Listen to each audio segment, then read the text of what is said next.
On today's show, we're talking about wheelbase. Specifically, what is the ideal wheelbase for your Jeep or off-roading rig? Is it a simple one-size-fits-all answer?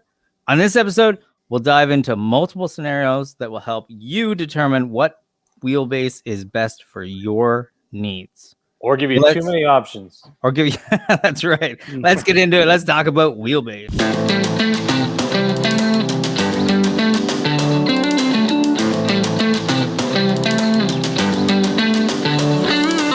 All right, what's up, wheelers? I love the double all right. I know we got a good, but we edited it out later, so nobody else. Oh, damn it! Okay, I know. Yeah, what's up, wheelers? You're listening to the Light Bars and Lockers podcast, the show where we answer your Jeep questions, talk about badass builds, and discuss ways to beef up your ride. I'm Paul from JeepBeef, and as always, I've got Tim Rogers from TMR Customs and Ryan Stoyangi from Combat Off-Road. What's going on, guys? What's up? We got TMR Tim. I almost went with that. Yeah, that's right. You can do it. Yeah, whatever you want. Okay. We've got, what is it, Generate Tony. So yeah. TMR Tim. Yeah, it's more catchy.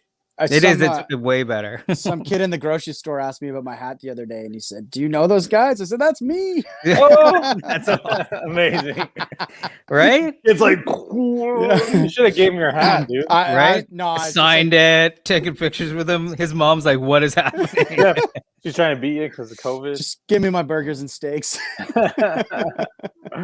Oh, that's fun, man. Awesome. Thor Motorsports here has a good question. Okay. Comment below, 2 doors, 4 doors, who runs which one? So if you have a 2-door, comment below, 4-door, comment below. And as we're talking about it, we'll just call you out. And, I'm just kidding. So it's all fun at the end of the day. Yeah, exactly. You got it. So if this is your first time here, please hit the like button. Leave a comment. Obviously, let us know whether you have a 2-door, 4-door, which you prefer and why. If you have any questions, post them up. We'll do our best to help. If you have any topic ideas as well, feel free to throw those in the comments. We're always on the lookout for great content, great topics. So thanks again for being here. And let's get into it. Let's talk about it. Let's start with the discussion about what is wheelbase? Who wants to take this one first? Definition of wheelbase for people that don't. A layman one? A layman. You can go into detail, and then we'll do a layman one after. Well, I mean, really, it's really the distance between the center of your hub and the center hub at the rear, front and rear. And there's a wheelbase. Okay, well, there you go. That definitely sums it up. Yeah. All right. Okay, so obviously then. Paul didn't like the answer. He's like, "What?" No, I was expecting a longer one. That's perfect. I know, but I mean, that's it. To see it, that's it. That's it. You go from the front center of your hub to the rear center of your hub, and that's your measurement. So obviously, 2 doors have a smaller wheelbase than a 4-door, right? Unless you took your spare and put it way behind your Jeep and took the wrong measurement. There you go. Okay, fair enough. And then, of course, Gladiator would be the longest of the Jeep wheelbases, yes? Yeah, everybody from the OEM, totally. So you'd have going all the way back to, I don't know how far we want to go back, but the CJ and then right through YJ, TJ, which is going to be the most common of those ones, and then the JK 2-door, 4-door, and then the JL. I believe the JL is longer than the JK. Yeah, by about two. I was going to say just, right? Yeah, and then we got the. I can't remember. I didn't look that up. Is the 2-door JK? Do we know? And the 2-door JL also. Yeah. There's about a 2-inch difference there. So across both boards, yeah. Yeah, okay, exactly. Cool. So if you go all the way back to CJ5, which my dad has one, they're very stump. You're looking at like an 83-inch wheelbase on a CJ5. Oh, yeah. CJ7, you get up to 93, which 10-inch was a big gain. It's funny, though, because that continued YJ, TJ. They're both 93-inch wheelbase, so those Jeeps are all very, very similar. And then, JK, it grew by 2 inches, I think, to 95. That's 2-door JK. And then 2-door JL, I think it grows another 2 inches to 97. And so the older you get, the longer it gets. The longer it gets. Who knew? Yeah. Right? Who knew? Wish I knew that in high school. Jesus. Yeah, I know. Right? And then, and then your 4-door JK is 116. Your 4-door JL, 118. And then Gladiator is 136 or 138. So it's another 20 inches over 4-door. So Gladiator is getting very, race stretched out. But Yeah. yeah, we'll get into pros and cons kind of all Totally. them. Yeah. Okay. Cool. All right. Good. So then, I guess the question is, let's talk about longer wheelbase. What's it better for? Like, why would I want to go with a longer wheelbase? Tim, do you want to? Yeah, for sure. Generally, hill climbing and descents. So generally, if we're off road, we've lifted the Jeep, so it's grown in height. We've pushed the center of gravity up on the Jeep. Now we take that, say if we're talking a two-door here, so we take that 93 or 95-inch wheelbase and we put that on a steep incline. It's going to have tendency to obviously want to rolling backwards is potential. Okay. The longer wheelbase keeps things stretched out. Weight transfer is going to be a little bit better too. But yeah, in the most easy way to think of it is that long wheelbase is going to help you climb steeper inclines and help you be more stable on declines. You'll see it. Everyone's seen all the videos like from Moab of the hot tubs where someone's down deep in a hot tub and they're trying to come out. Mickey's would be the most common one. But if you see someone in there on a two-door, their tires are just in a different spot and they're not as stretched out as a four-door. So you'll see a four-door is going to come through there much smoother or a longer stretched out buggy as opposed to a shorter wheelbase on a two-door. So really climbing's the main advantage of that stretched wheelbase. Yeah. Cool. I really like taking people on 101s and they got like, they'll see maybe a TJ go down and it looks intense, right? And then they're all freaking wired. They're like, oh my God. And it's their turn and they're going down the hill and like they have maybe a gladiator and all of a sudden I'm like, okay. And it's like, okay, let off. And it's like, I'm like, you've done it. You're already at the bottom. Now you just got to bring your ass down. You know what I mean? That's hilarious. Yeah. That's funny. All right. So Joel says he has what's he got? Joel's got a JKU and 37s. It's a go anywhere beast, not a minivan. Oh, he's just pumping up the four doors. That's what Joel's doing. Yeah. Little four door. Love it. Yeah. That's okay. I know, right? That's the thing. Same here. So I honestly want a V8 two-door JL. We could talk last time. I want a Demon JL two-door eh? on 40s with 1 tons and some steering and all the fun stuff. Wow.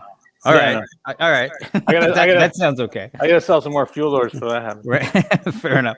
Well, Ryan, speaking of the difference between going down the hill with two-door versus four-door, what are some of the pros to a smaller, shorter wheelbase?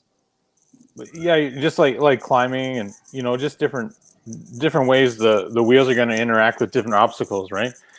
So if you're coming up one bump and then maybe now you have room to like bump it over, whereas if you had a four-door, maybe you've came to the top bump and the bottom bump at the same time and you're all four wheels are stuck in the spot. So that's kind of so some people, like we're probably going to talk about a little bit later, but some people will do a stretch, right? So and basically just quickly what that's going to do is just give you that little bit of room to bump up in the shortest case, you know what I mean? So if we stretch it 2 or 3 or 4 inches, then now we have a bit of a chance to run up instead of always sitting in that one spot, but not being too long, this, that, and the other, And it, like we talked about before, like it'll come down to terrain and, all these type of little factors. It's an interesting topic that way because there's so many, they're almost all correct. Answers, right? Like, it'd just be like if you live here and you wheel in X space 98% of the time and you're like, oh, I'm having trouble with these trails because you're finding that like you go to get up something and all 4 tires are always there. You know what I mean? Sure. So chances are you're not going to shrink that four-door. You're probably going to stretch it. You know what I mean? Or the two-door, stretch it. You're not going to go back the other way unless you're going to go to like a Samurai or something. Maybe switch it all out. There you go. So would we say then though the shorter wheelbase though? What about like maneuverability and like the ability to get through terrain? Yeah, as opposed to like the hills and rocks and things like that. Yeah, well, if you've never had a four-door and then you go to one, it's definitely a learning curve that way. But I mean, once you get one, like and wheel it, you just adapt. I mean, but there's definitely different spots where you're like, oh, I really wish I didn't have that extra 3 feet behind me. You know what I mean? Yeah. But it's definitely doable. They're a lot more capable than I thought originally. When they first came out in 07, I'm like, oh my God, I don't want one of those. I had a CJ7 with a V8 in it at the time, and I was like, I don't want one of those stupid things, right?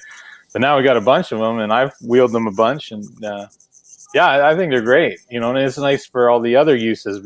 You have the 90% of the other time you're using your vehicle that you paid, $50,000 plus for, that it's much more useful than a 2-door, right?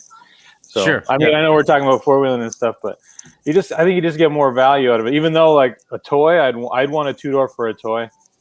Okay. Even though, they're more poppy, they're more twisty, and like it definitely makes things more challenging, I would say, on like hill climbs and descents and stuff like that. You know what I mean? Okay. With the smaller vehicle, right? You got more.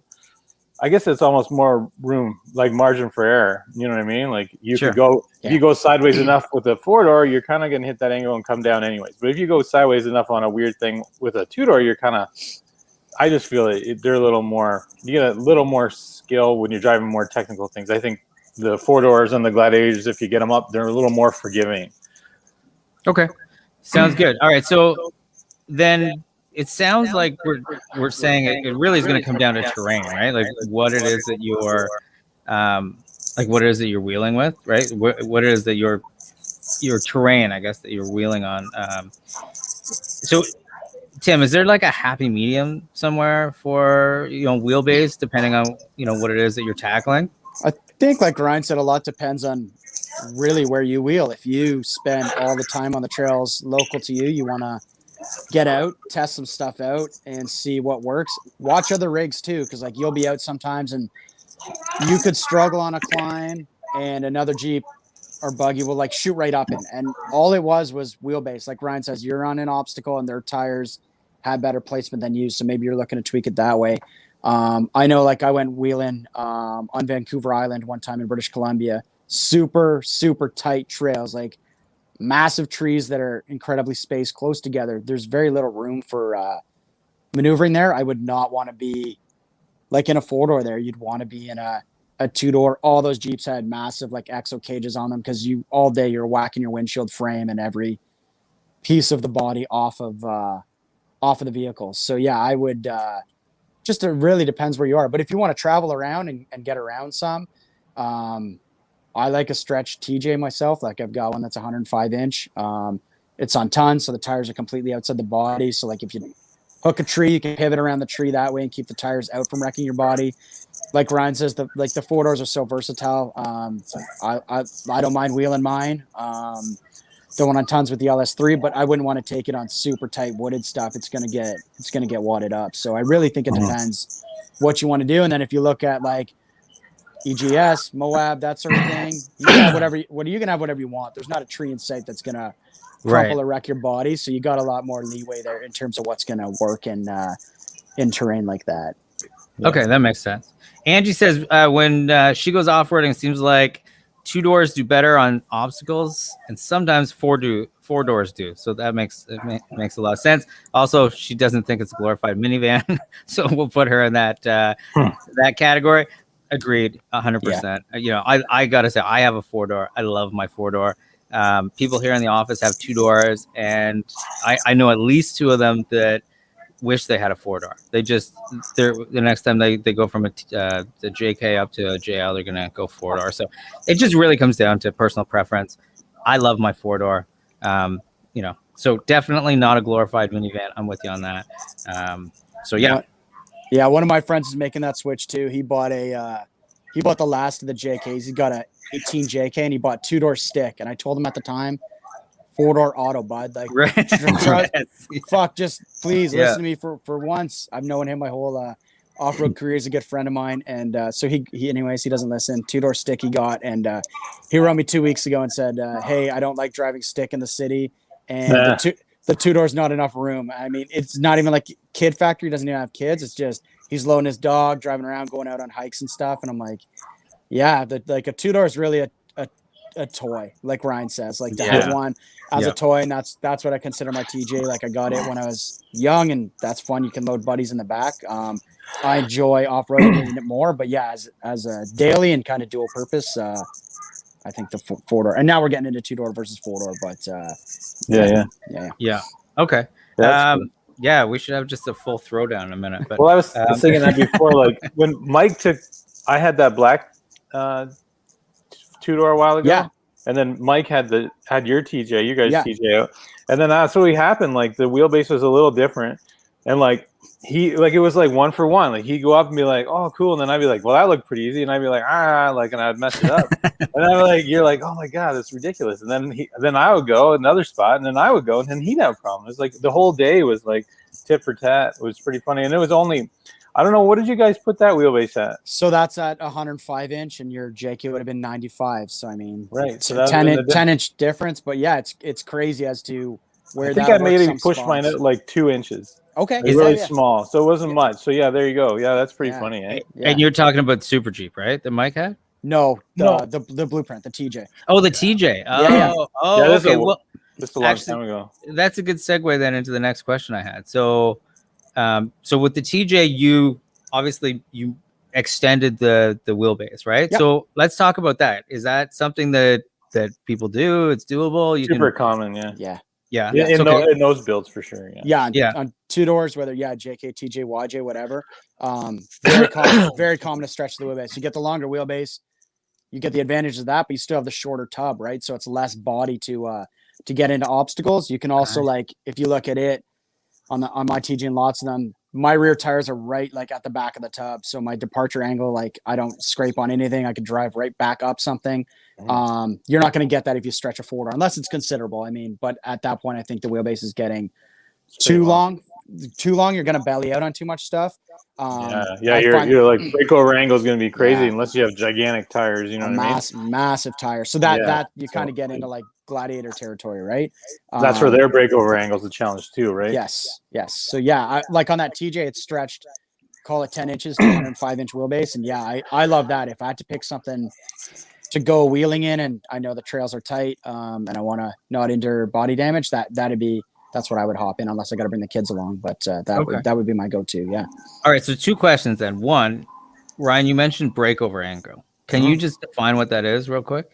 Yeah, it's basically where the center of the vehicle is going to get captured by your obstacle, right? Okay. So basically, I'm coming up something. My tires are here. I got enough room. Kind of like you, Paul. Was it Paul? Did you do that on that one? So that was what we had interference on your breakover angle, right? Yes. So if you had another, I was trying to get up an obstacle when we were out. Right. It was relatively steep, not too steep, but yeah, I'd get up. Everyone else got up, no problem. But I'd get up my front tires. Right, but we moved you over a little bit and had just enough. We just needed that little 1/4 of an inch, right? So that's it. So that was your breakover angle. So if let's say you were on 40s, for whatever reason, then you would have had a little more space for the angle, right? But if you had the 37s on a 2-door, you'd have had no problem going over. It's just the way the angle is. That's why even like when we had Tim out and we were trying to like get him over some rocks without wrecking anything because it was brand new, but we had to be careful where we're putting them because of just interference with the undercarriage, right? And if it was shorter, we would have had to do less of that. That's why like really a gladiator, in my opinion, like if you're gonna go take it on a bunch of trails, like just for the wheelbase, like a 40's the tire.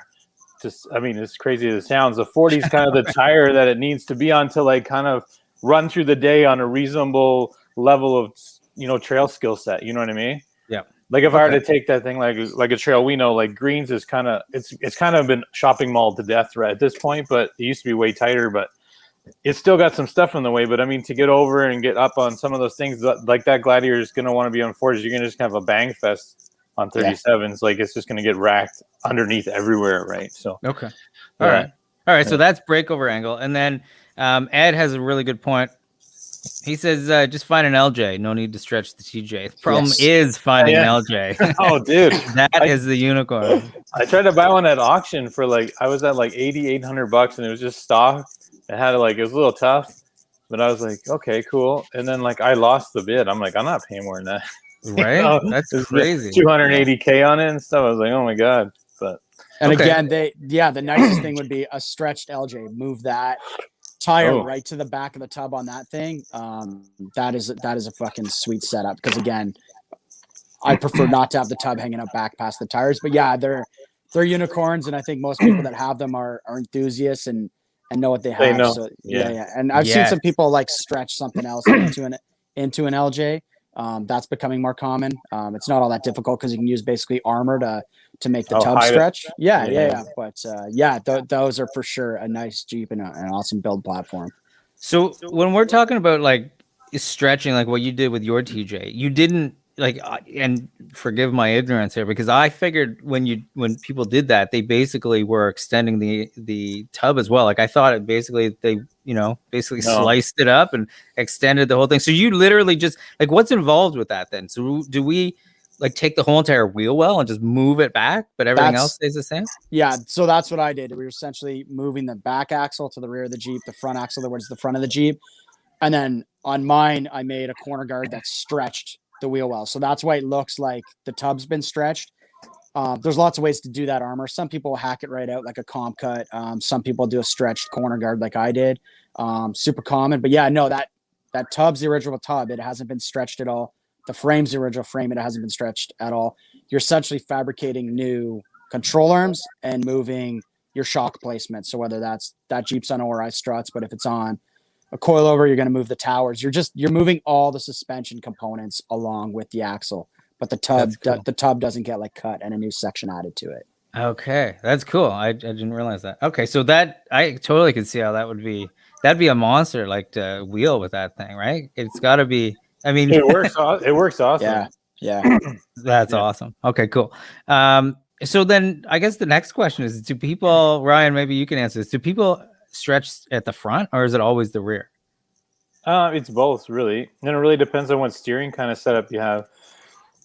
If you're doing like full hydraulic, kind of like sky's the limit for distance. Just depends on like the wheelbase you want to achieve, or like aesthetics. Like maybe people still want to look like a Jeep, so they don't go too far past the front. But maybe if you're like, I just want like almost buggy land stuff, and then they go like 2 feet outside the front fenders. You know what I mean? We don't ever get into that particular, like no one ever got us to do that, but we've definitely stretched the front and the rear, and you kind of just do a happy medium and get to that wheelbase where everything still works. When you start stretching the TJs, like Tim would obviously know, fuel tank becomes a challenge. That other cross member where the fuel tank bolts up to in the back, that becomes a challenge. You know what I mean? Like you kind of cut that out. You have a different tank made or purchased, and then we used to put in like other cross members to make up for the one we took out, like over where the shocks, your shocks mount in the TJ. That I cut, we usually cut that out. And you do a little bit of both. You know what I mean? Unless you just want, like some people just have adjustable arms and then they try and just grab an inch or something, right, through the rod end length, which is still doable. You know what I mean? You just got to watch like steering and track bar interference and all that fun stuff on compression and, full compression or like, articulated compression. You just got to make sure everything works if you're doing this stuff by yourself or at home. Okay. Right on. Did on the TJ, did you do front and rear or just rear? Both. So the rear stretched 7 inches, we'll call it. That was achieved through a new gas tank, like Ryan's saying. The TJ tank, you can't do that. Basically, the axle would smash right into it.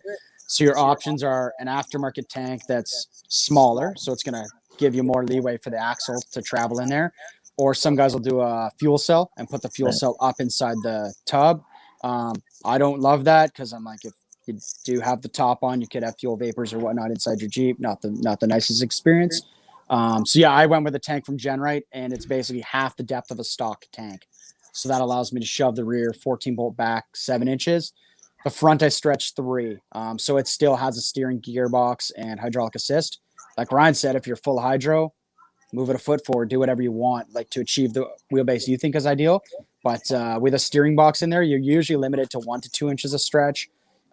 We made a custom pitman arm and a custom steering arm so we could cheat that a little bit more. So yeah, it's got roughly 3 to 4 inches of stretch in the front end, but yeah, it's very common. You're going to have generally more stretch in the rear than you are in the front on a Jeep that has a steering gearbox and traditional linkage, just because that's going to be your limiting factor up front. Okay. Got it. And what's more difficult to move, the front or the rear? I don't think it's difficult. It's kind of like it's almost the same. It's just different type of work, right? Yeah, just different challenges. But yeah, I'd say the same level of difficulty or whatnot. But yeah, you are going to run into some challenges. The front, really, if you stretch your front 1 to 2 inches, you're not going to run into a whole lot of difficulty. Yeah. If you stretch the rear more than that, then yeah, we're talking fuel tanks, cross members. So yeah, I'd say maybe the rear is more advanced if you're going for more than 2 or 3 inches of stretch. Yeah, bigger stretch. Yeah. And it'll be a little more money, like because you're gonna have to get rid of the cross member. You're gonna have to buy another tank, or maybe some of them you don't have to get rid of that cross member, but it really depends on you. But I think those tanks are intense. Like they're like $1,000 or something, aren't they? Yeah, Yeah, they're you wanna fully run- like TIG welded aluminum. They're fuel pretty cell, awesome, but and then a steel skid plate outside. So yeah, they're not everyone's appetite. And I do get people say like, "Hey, I want to do this, but I don't want to buy that tank. I'm adverse to that price." So then yeah, your options are do something custom or a race Su- car tank, right? Like like you yes, said, in bed fuel a cell. fuel cell in tub. A super common one. There's an RCI fuel cell. I don't remember if it's a 2161 or 2162, but those are kind of tons of those in the back of TJ's YJ's because they fit behind the rear seat essentially in what that trunk area was. That's very, very common for these stretch swaps. Okay.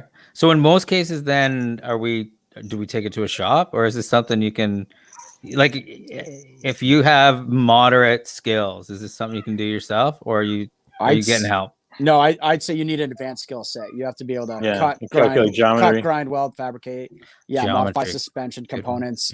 So if you can do all those things, for sure you can tackle this on yourself. If you've just done bolt-on stuff and you don't have any fabrication and welding skills, then no, it's gonna have to land at a shop for sure. Okay. And then so Ryan, what are we talking for cost if we want to do something like this? Do you know? Like I sorry to put you on the spot, but I mean roughly. It's not an official quote. No one's yeah, right. Someone's gonna show up. You're gonna be like, it really depends on the scope of the build and then all the parts that you want to do, right? And it's kind of like it's a giant question, because like you're stretching for a reason, right? So you probably want to do different controller mounts, and if you're doing all this fun stuff, you're probably going to put a bigger, different axle in it. Yeah. So you're going to need a lot of components, right? Like the truss with like a 4-link, 3-link mount at the top. You're going to need all your link mounts for lower. You're going to need frame link mounts because you're cutting the old ones off. You're not using them in that location. Then the same goes for the front end. Then you're going to need steering. You're going to need a lot. Like you're probably like people might be like, oh, whatever, but you're probably like 20 G's. You know what I mean? Easy, like easy, right? Like easy. Like that's probably that's conservative. Maybe even 30. Like if you're to pay for everything, I'm talking like you brought a TJ and we wanted to kind of closely, like roughly turn into like the blueprint, like Tim's Jeep, like, and that's probably not including all kinds of other fun stuff, but like, getting that idea is going to be that kind of cash investment. And if you're doing this stuff at home and you're skilled, like, and I don't know what kind of time frame you have, but you're probably going to take you a while. Like I'd say probably just to do the axles and the stretch, I'd say minimum 100 hours. Eh, Tim? Yeah, I could see that for sure. And you're not racing against the clock, but I just figured like a couple 2.5 weeks of solid work minimum, like to even just get everything in. Like it might even be longer. Like you still like a lot of that stuff. It depends on what you want to look like. When we cut brackets off, we cut them right down to the frame. We make sure we don't overheat the space. We make them all nice and we paint them. So when you look at it, there's nothing, right?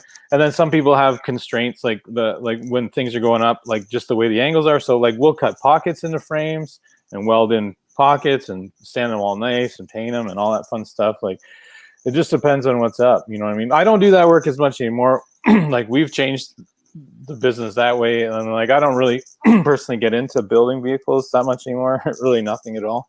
Right. So my guys are just more like we're more in the lighter side of things now.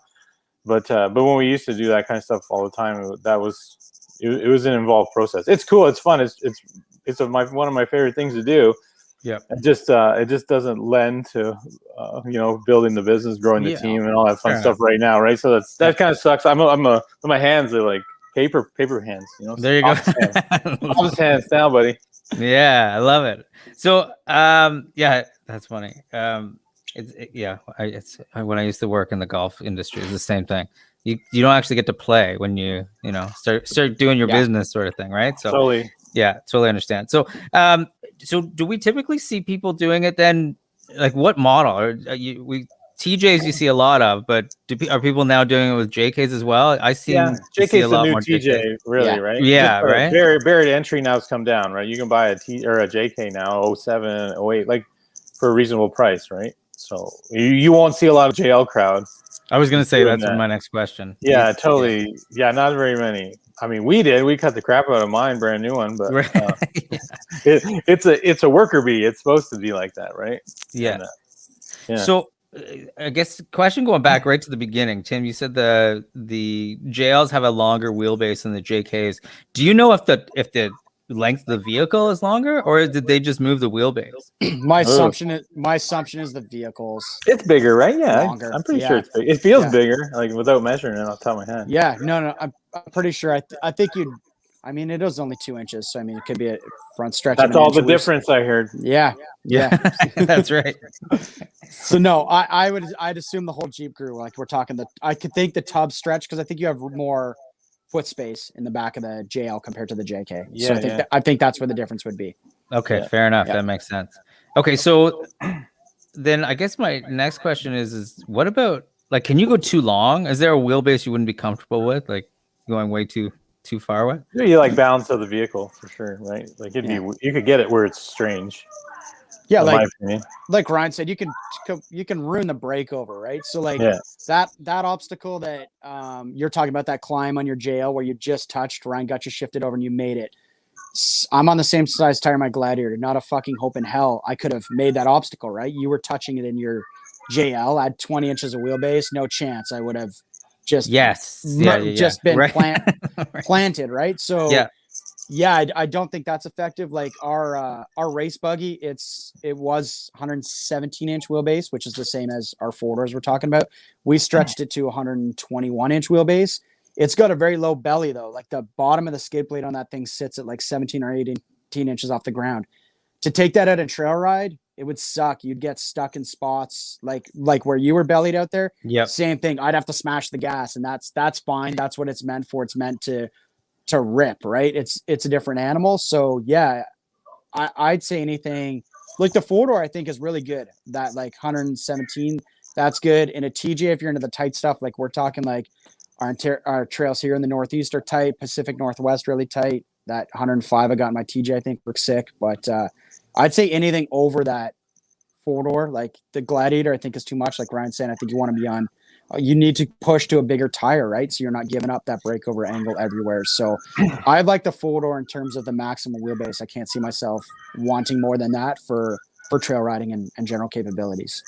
Okay, cool. Ryan, same thing, because that was going to be my next. So what's your choice? Like what would you, if you could pick anything, which one would you select? Well, kind of roughly what like Tim purpose built the TJ, right? So, you know, he had the ability to pick the perfect wheelbase for it. And so if I had a TJ, I'd want to model that one.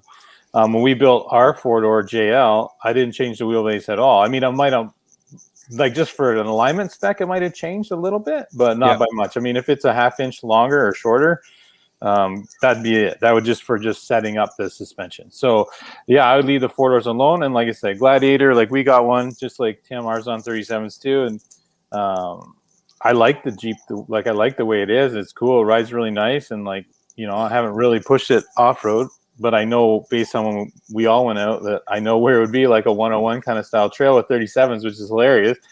But yeah, I mean, it depends if we come out with like an arm kit, like a mid arm kit, right? A mid arm. Yeah, look at these mid arms.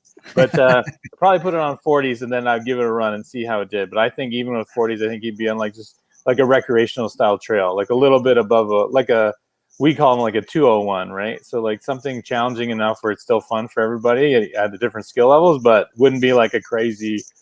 I would never take that particular vehicle on somewhere mental. It's just not equipped. And if you get into like a giant tire, and then it would feel so weird.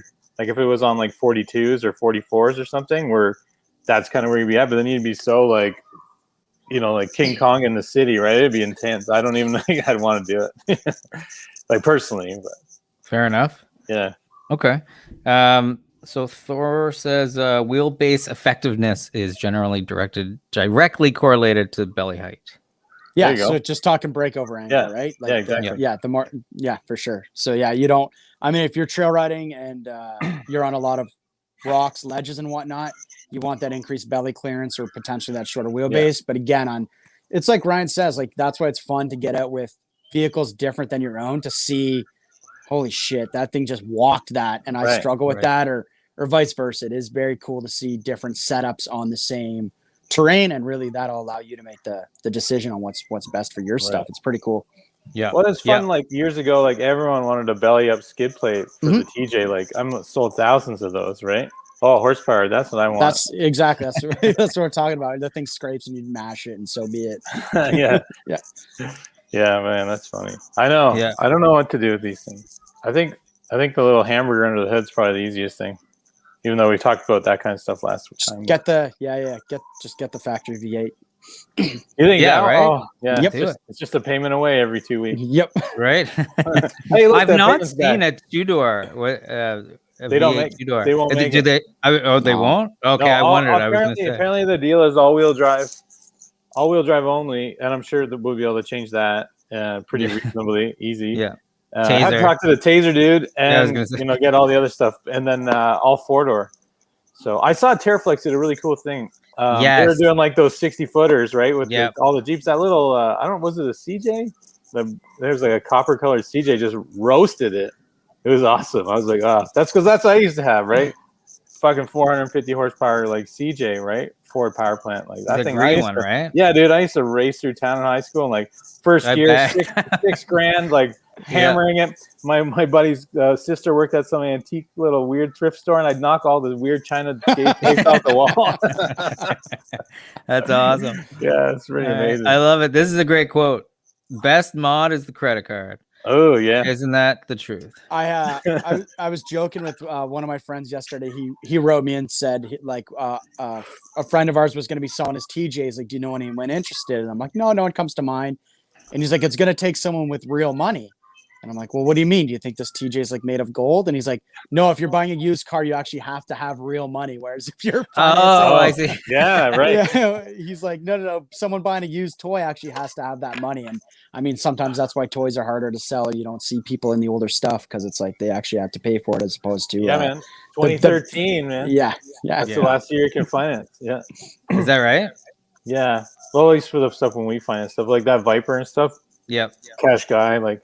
Right. Corvettes, like I just bought another Corvette today. My dad's actually going to go rip it down the highway, so hopefully it doesn't rain too bad. He's an old boy. I don't know. Hopefully you can see. But yeah, those kind of things are all cash. Like luckily we sold a bunch of square body Chevys and stuff too. But which so those yeah, are sweet. Oh man. Yeah, people are all over them, man. Yeah. They're real popular. So pretty cool. Awesome. But, yeah, you can't. You have 2013 and under 200K. Okay. Oh, is that right? That's like the basic rule of thumb. Yeah. Yeah. Cool. And then next year it'll be 2014 under 200K, that kind of thing, right? All right, cool. So did we miss anything there? Talking about Wheelbase?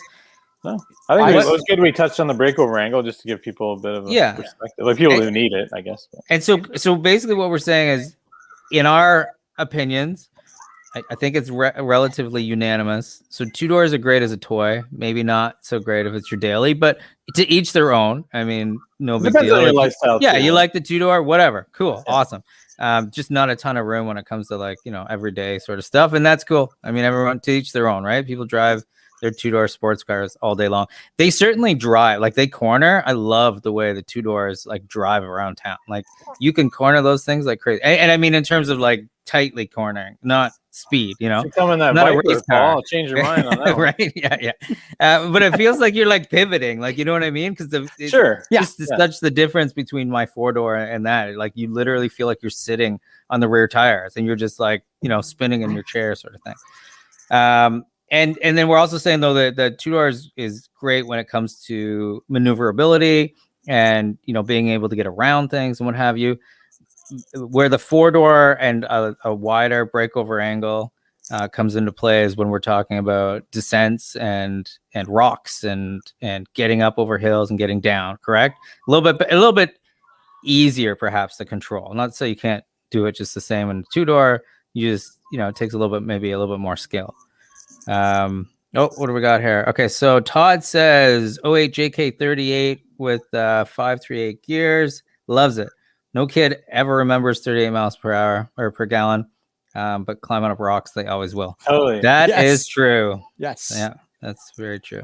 What do we got from Jeff here? Jeff says, if you're racing stock class at KOH, what rig would you run? Oh, that's a great question. Let's go with that, Tim. Fuck, man, that's an awesome question. Man, I think that the LJ wheelbase would help you in some spots, but yeah, the tighter build a little tighter wheelbase on a TG would help you in the bigger rocks. So stock class has some limitations in terms of tire size and whatnot. So man, that's tough. But I mean, Jeff wheels all West Coast stuff and hammers a ton, so he'd have a wicked opinion on that one. But that is tough. I think that's one of those ones. Half the time the LJ would work better, half the time the TJ would work better. I don't think you're going to get a clean answer on that one. I just steal your TJ and give it a go. Yeah, that's the cheapest way I think I could do it. That is the most affordable path for sure. That's right. Yeah, and I mean, I think one big thing to take into account is like there's no one size fits all. There's no like this is the wheelbase you need and your Jeep will work amazing, because it might in the terrain where that person wheels or where they're telling you that. But yeah, I would not get caught up in anyone saying this is absolutely perfect unless you do exactly what they do. But if you're in a different area of the country, you probably want to maybe look local and see what's going on in your neck of the woods before you look elsewhere. Yeah. And I like the idea, you know, what you said earlier, but like it's cool to go out with different rigs to sort of see how they perform and get a better idea of what the different wheelbases will do and what they're capable of. What's he say? There you go. He's being like me. He's like a politician. There's no right answer. There's no right answer. This Facebook user wants to know if he can fit his skis in a 2-door. I'm gonna say we couldn't fit our golf clubs in a 2-door. Like we can stick we get them in, but that's it, right? They'd be sticking out the side. So I would say golf. I assume it's a rhetorical question, but I mean, yeah, lots of shit could fit. I've seen a Dana 60 in a smart car and like fully dressed, hubs, knuckles, like the fucking works. One of my employees did it, and it was through the back. It was out the window, but yeah, I mean, if it fits, it chips. There you go. That's insane. Okay, so Jeff Perkins, WJ for the win. WJ, WJ. So the WJ, if it's, I assume very close to the ZJ in terms of wheelbase, I think they're 105 inch, which is probably some really like a really good versatile wheelbase for that, for sure. What do we think about the unibody though? Oh, that's gonna need some work. I was gonna say a little twisty. Like my buddy, Central. one team we work with, True North Racing. They're out of Alberta. They race hammers every year and some of the Ultra 4 stuff. And literally after every race, they got to go through the unibody and you're chasing cracks, you're repairing it. It's you have the V8 power, so it's class compliant, and that's badass. But yeah, I know frame wise, unibody not the best. Yeah. Okay, cool. Yeah, maybe we should. That's a good topic. Maybe we'll revisit that. The idea of like what's your body like, and then you can have your high school buddy on, and we can do like a play on words. There you go. That's right. There you go. All right, awesome. All right, so did we miss anything? I think we sort of covered all my questions anyway. Yeah, unless there's something hyper specific. Any other questions out there from anyone? Not so far. No, we're good to go. So I think that sort of wraps it up. So I want to say to everyone watching, we super appreciate it. We really appreciate you all taking the time to skip some work, perhaps. Yes. Your butt's probably sore from sitting on the shitter. Sitting on the, that's right. Yeah, the ring. Yep, we're gonna get those Toilet Squad t-shirts made up real soon. Yeah. I want one for real.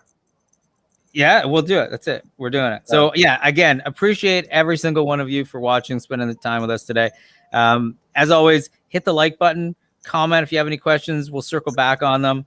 I'm going to post up a picture of the blueprint so that everyone can see what we're talking about. We'll put it in the show notes and the comments and all that fun stuff. Have any ideas for topics? Feel free you can email podcast@jeepbeef.com or throw it in the comments, DM us, do whatever. We're here. And until next time, we really appreciate it. Guys, I appreciate it. As always, I learned a ton. And until next time, keep the rubber side down. Awesome. All right. All righty.